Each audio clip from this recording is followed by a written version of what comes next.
જય દ્વારકાધીશ મિત્રો. આપણે 10 વાગે એટલે સા સાંભળે એટલે આ ડોલ સાંભળે. આ ડોલ મળે એટલે બધું આમાંથી મળી જાય. સા હાકર બાકસ જગવવાનું બધું. પહેલાં આપણે સૂલો હતો બીજી જગ્યાએ મેળા હેઠે ને અત્યારે આપણે લીધો છે આ પતરા હેઠે. એટલે વરસાદ પાણી હોય તો અહીંયા પતરા હેઠે વાંધો ન આવે. સૂલો ભલે કર્યો પણ ઘાસલેટ નાખ્યો આમટું તો ફોર આહે આગળ દૂધ સામાય વાંચ આવશે. જુગલભાઈ તમે મારી હાટું કાળી સાપ કાઢ લેજો, મને ખબર છે ને દૂધ વાળી નથી પીતો હું. આ ભૂકી આપણે લાવ્યા છે એ ઘેરથી ખૂટી ગઈ. અહીંયા ડબ્બો ભરી લઈએ એટલે 2-4 દી હમણાં ઉપાદી નહીં. લીંબોડી છે કાંઈ ઓરી પોરી ક્યાંય?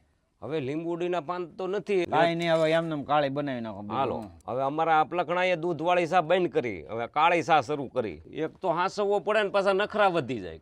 હાલો ખાવો પાકી ગયો. કેમ હરી બની ને? હા જુગલભાઈ સાપ આવ્યો, હવે બીડી નું કઈ થાય કે? અત્યારે તને આપું ને હું પાછો જગું તો એક પાછી તને દેવી પડે, એટલે મારે બીડી જાય 2, ઓલી એક બીડીમાં બકી જાય. આમ સામાં ધ્યાન જો, મારી બીડીમાં સા આવ્યો થાય. સામાં આજ થોડીક આપણે કાહટી વધારે કરવી પડી આ તાપની, પણ એ સૂલો હોય ને તો ફટકે થઈ જાય પવન. પણ એ ભઠ્ઠામાં સા થાય એવું પાછો પણ ન થાય ને. હા ઈ આ પાકે નહીં રહે.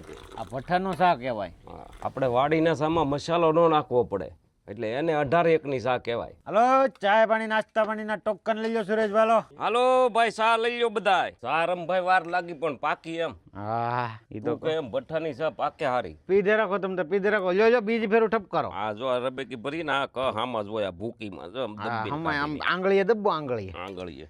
બસ કાઢ લ્યો. હા હાસી સા એમ જ હોય.